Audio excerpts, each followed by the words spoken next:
Hi, I'm Peter Brown from Bio 108. Today we'll be talking about evolution with a focus on plants. And here are two organisms. Here's a Volvox.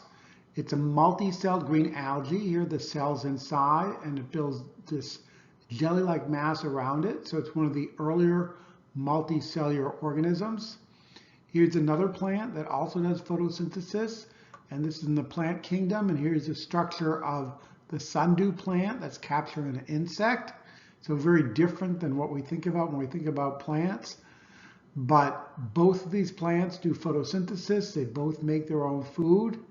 And so the question is how the multitude of organisms doing photosynthesis developed. How do we explain that there are 300,000 species of plants in the plant kingdom, and that doesn't even count the algae?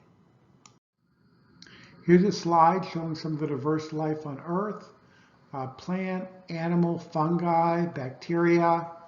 The diversity of life on Earth is the result of a natural process we call evolution or descent with modification, and it's a continuous process that's occurring even now. If you don't believe in evolution, that's fine. Students who don't believe in evolution do fine in this course. All I ask is that you keep an open mind.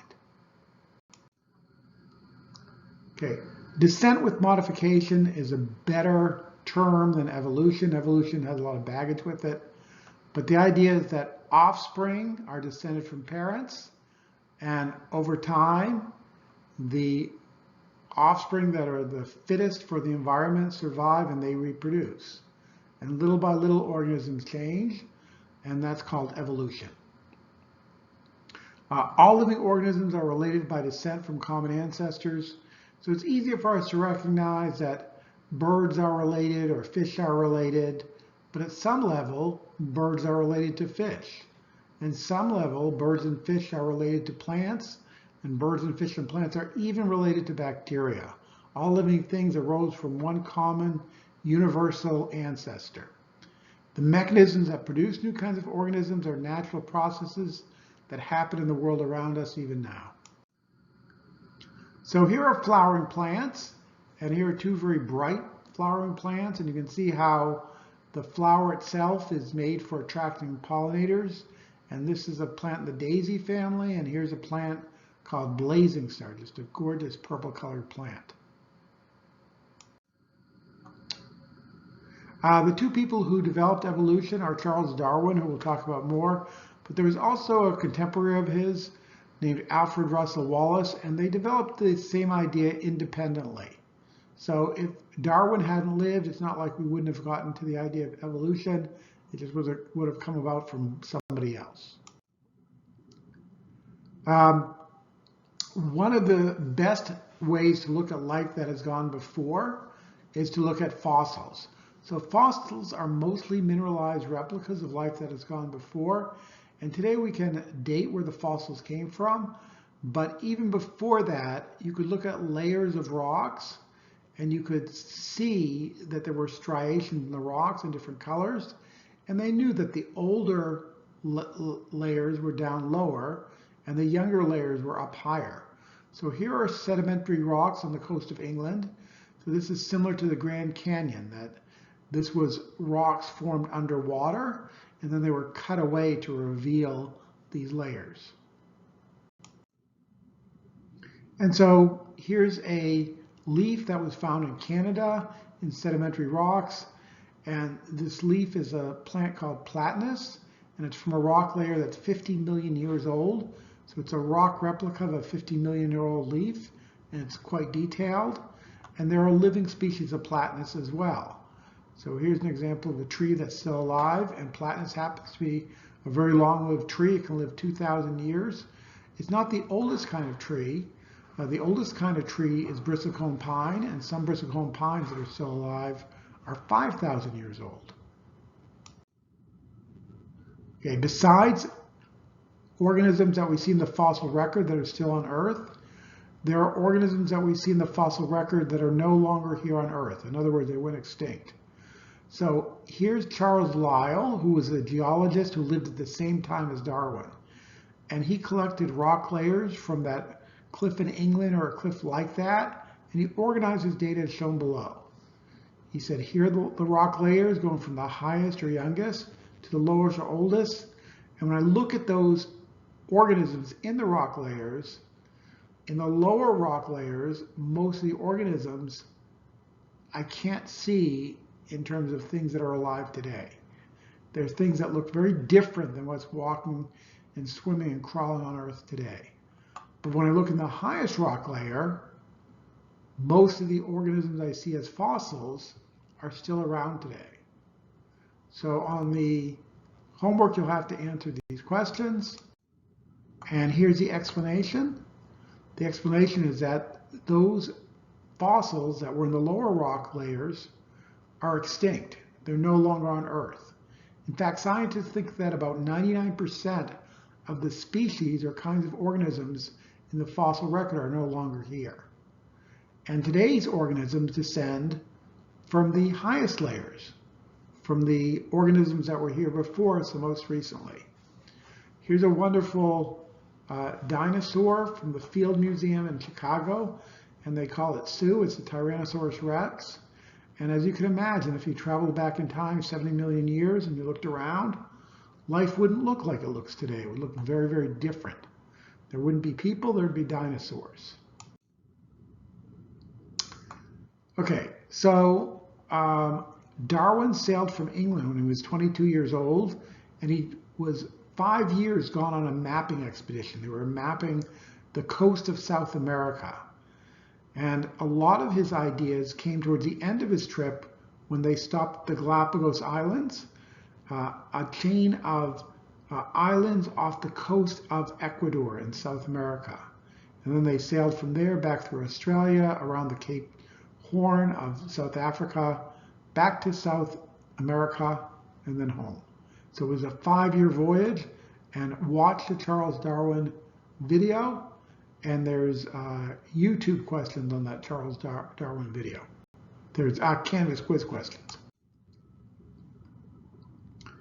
Okay, so Darwin saw that local fossils looked similar to the current life in that area.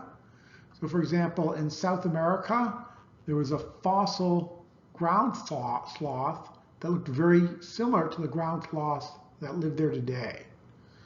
So besides fossil evidence where the fossils resembled the current fauna and flora in the area, the idea of biogeography is another simple way to look at living organisms. And so living organisms look different in different parts of the Earth, but living organisms resemble one another. So for example, the Galapagos Island vegetation and animal life resembled Ecuador, and yet it was different than Ecuador. So over the years, the island vegetation and plants had been altered, and even between the different Galapagos Islands, the plants and animals were slightly different. So one of the animals that Darwin's best known for is his observation of the finches of the Galapagos Islands. And you can see that 1 and 2 look similar. 3 is more different, and 4 is more different still. And he postulated that all these birds were descended from a common ancestor. Today we think the ancestor of the Galapagos Island birds got to the islands about 3 million years ago, and it took about that long to derive all the different species of finches on the islands. So here's what he wrote in the 1860s. Seeing this gradation and diversity of structure in one small, intimately related group of birds, one might really fancy that from an original paucity of birds on this archipelago, one species had taken and modified for different ends. So because the food sources on the different islands were different, because finches won't travel from island to island, except under extraordinary conditions, like if they're caught in a storm, that the birds had developed differently on different islands. All right, so how do you go from 1 finch to 13 species of finches? So here are the 4 steps in evolution. that within a species there's variation. Okay, so individuals differ. So even within a single species, if you look around, not all individuals are the same. Okay, overproduction.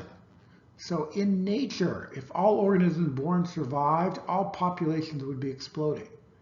That's not what's happening. Most populations in nature are level. How do we account for that?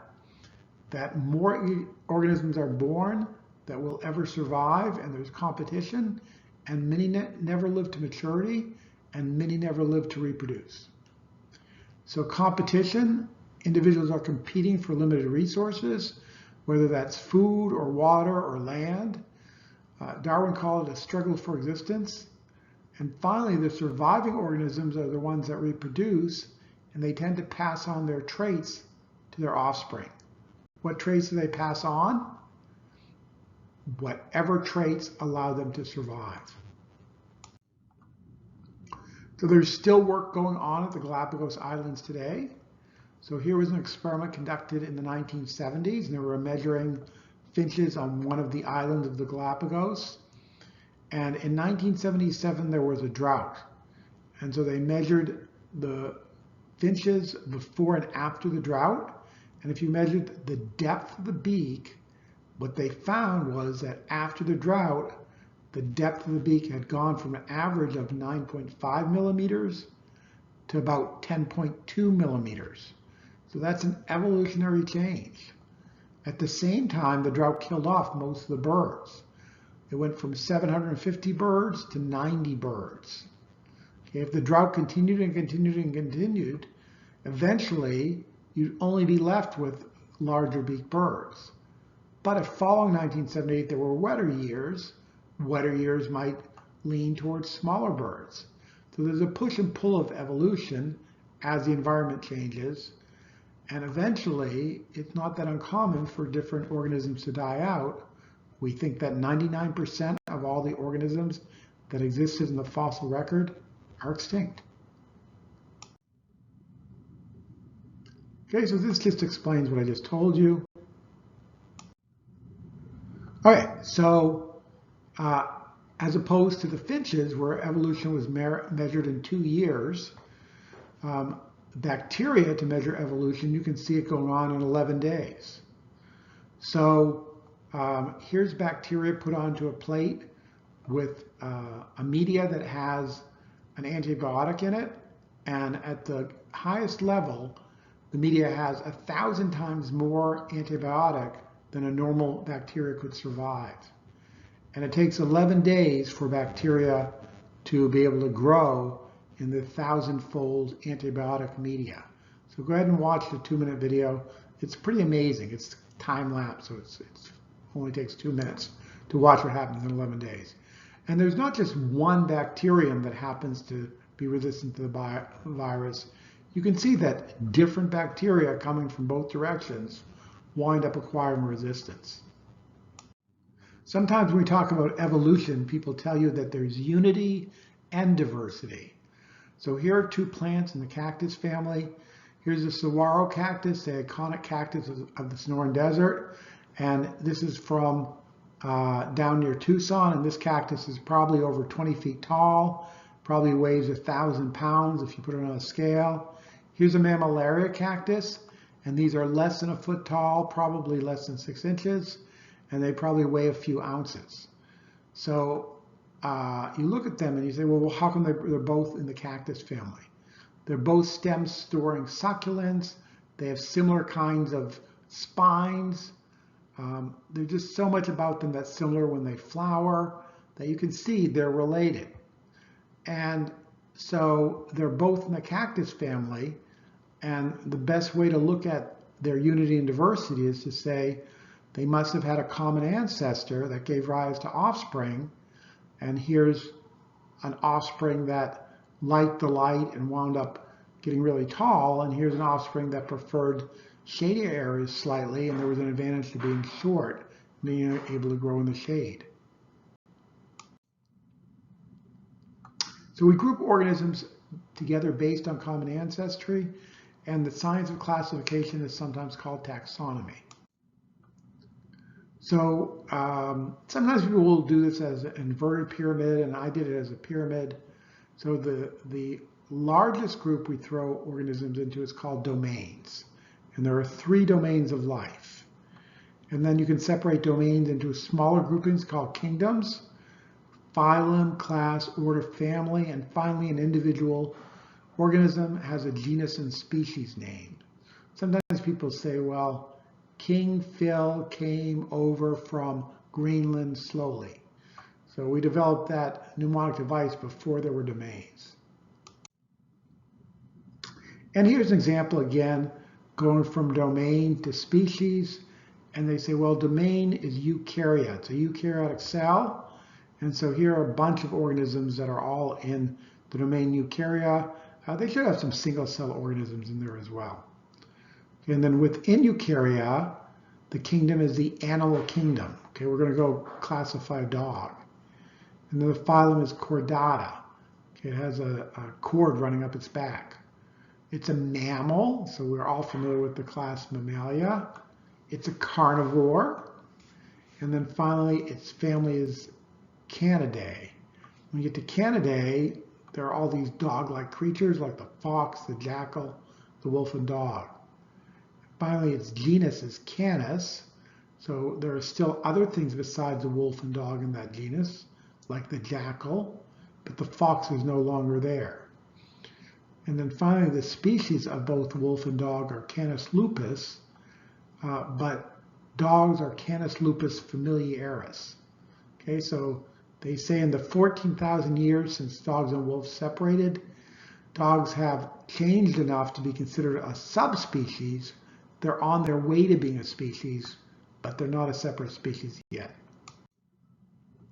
Okay, and then I just did the same thing for a plant to give you an example.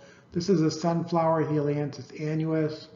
It's in the domain Eukarya. So plant, fungi, animals are all in the domain Eukarya.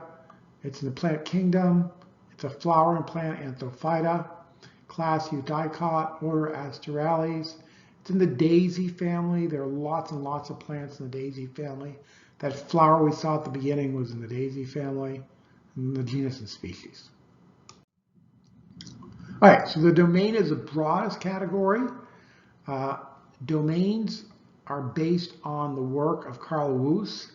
In the 1970s, he collected data to find that some single-celled organisms were so different chemically than others that they're not bacteria. They're a new group called Archaea. We won't really talk about Archaea in this class, except to know that it exists. So watch a short video and it talks about bacteria versus Archaea versus eukaryote. Sometimes people still call bacteria and Archaea prokaryotic cells, cells without a nucleus, but they're different enough to be separate cell types. And then this more complex cell type is called Eukarya. Okay, so here's a tree of life showing the 3 domains. Down here, they didn't write it down, but this is the universal common ancestor. So scientists believe that all living things are related from a universal common ancestor. And here are a bunch of the different bacteria that arose from that ancestor, a bunch of the different archaea, and then a bunch of the different eukaryotes. So here are animals, here are fungi, and here are plants. And here's a sketch that looks almost like that from one of Darwin's notebooks. And you can see here's the original organism giving rise to descendants, descent with modification. Okay, you can't really read it, I think, but somebody else did, and they said, here's what it says. I think case must be that one. Okay, so you can read it. It's just kind of telling you what he thinks. Okay, within the domain Eukarya are the 3 multicellular kingdoms that we're the most familiar with, animal, plants, and fungi. So here's just some of the characteristics of animals, plants, and fungi. I kind of gave you an overview. So for example, I said in animals, most have nervous tissue. Well, sponges don't. They're the simplest kind of animal. But I'm giving you a sort of an overview of the 3 organisms, 3 kinds of organisms. Okay, we'll focus on the plant kingdom. So going down narrower still, is the phylum, sort of a basic body plan within that kingdom. There are 11 phylum within the plant kingdom, but we're going to simplify things by just looking at 4, and then we'll focus on flowering plants, the Anthophyta. So here are 4 phylums. Here are examples of plants in those phylum, and here are some characteristics. Okay, so flowering plants have a vascular tissue to transport water. They have seeds. They have true flowers and true fruits. Okay, the next most important plant economically and biologically are conifers, evergreen trees like pine. They have a vascular system to transport water. They have seeds, but the seeds aren't enclosed in true fruits. So they're sometimes called naked seed plants. So it's not called a true flower. Okay, pterophytes are ferns, and they produce with spores. So they have a vascular system, but now they don't have seeds. They have a dust-like particle called spores. And one of the earliest plants on land were the bryophytes, or the mosses. So they don't have a way to transport water, so mosses are going to be very small. They're only going to survive in very wet environments. And again, like the ferns, they reproduce by these dust-like particles called spores. All right, this is a great video, so you can watch and have some questions on it. And so the classic definition of species is, well, a species is a population that interbreeds in nature with members of the same species to produce fertile offspring. So this video is a 5-minute video and talks about animal hybrids. So when things interbreed that aren't species. And that happens in plants as well. So here's a tangerine being crossed with a grapefruit. And this is one of my favorite fruits, the tangelo. So why can you breed together things that aren't the same species? Because the species line is often blurry. So here's a wolf dog, and we say, well, you know, it's a subspecies. They can breed together. With climate change, there have been reports of grizzly bears breeding with polar bears. Okay, they're different species, but they share a common relative, and they're still enough alike that they can breed together. So hybrids tell us where new species come from. New species come from old species. All right, so this is a species diagram, and I'll show you an animal one, then I'll let you do a plant one. So you start with a chart that looks at characteristics, and you want one characteristic that's different so you can separate out the organisms. Okay, so let's look at the characteristic of vertebrate. So all these organisms are vertebrates, so they all have that in common, so yes, yes, yes, yes, yes. Do these organisms have 4 limbs? So we think that an organism ancestor that had 4 limbs happened once evolutionarily, and all organisms with 4 limbs share that common ancestor. Well, we know salmon doesn't have 4 limbs, but these other ones do, a frog, lizard, and rabbit. Okay, and then an amniotic egg, so it's different than a frog egg. It's an egg that has membranes, and those membranes get hard in things like chickens, but we have amniotic eggs too. So salmon and frogs don't have amniotic eggs, but lizards and rabbits do. And then hair, we know that's a feature of mammals, so only the rabbit has hairs. Okay, and so then you put the characteristics, and then all the organisms have a vertebrate. So as we go along the phylogenetic tree, vertebrate comes before any of the organisms. Okay, and then as we go to the right, we're going over time, and there are a lot of organisms in between a salmon and a frog. Don't think I'm trying to tell you that a frog came from a salmon, but I'm trying to tell you they share a common ancestor that diverged. And so this common ancestor that have 4 limbs gave rise to frogs, lizards, and rabbits, but not the salmon. Okay? An amniotic egg gave rise to lizards and rabbits, but not the frog, not the salmon. The ancestor with hair gave rise to the rabbit, but not to the lizard, frog, or salmon. Okay? So you're going over time as you go from left to right. And again, as you're going here, you didn't go right from the vertebrate ancestor to a salmon. There are a lot of in-between organisms. And so when we look at the fossil record, we see all these different organisms. So sometimes people draw things as straight lines, but when you look for the evolution of horses or the evolution of any sort of organism, it's really more of a bush than a straight line. Okay, so do the same thing for mosses, ferns, pine tree, orange tree. Fill out yes or no for true fruits and flowers, seeds, vascular tissue, whether it lives on land. If you can't remember, the next slide is just a rehash of table 8.3. And so come back and read about these organisms, fill it out, and then fill out the tree at the bottom. You'll have to do that on the homework. And finally, just like the origins of new species are still happening today, the extinctions of species are still happening today. And if you look at the current wave of extinctions, we're living in an age of mass extinctions that rivals anything we see in the fossil record. So there are 5 mass extinctions in the fossil record. The last one was 65 million years ago, at the time that the dinosaurs were wiped out, we think because asteroids hit the Earth.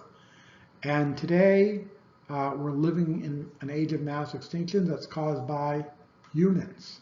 The main cause is habitat loss, as we clear land to build cities, to make agricultural land and farms, to make roads. And so in the future, climate change and how we're altering the environment might even be more significant than habitat destruction. So if those are the kind of things that interest you, we teach Bio 105 environmental biology, and they'll talk about those kind of things. So here's an artist's rendering of a plant in the genus Cooksonia. We only know it from the fossil record because it died out and it no longer lives. It was around 400 million years ago, was one of the first vascular plants, but it's no longer with us.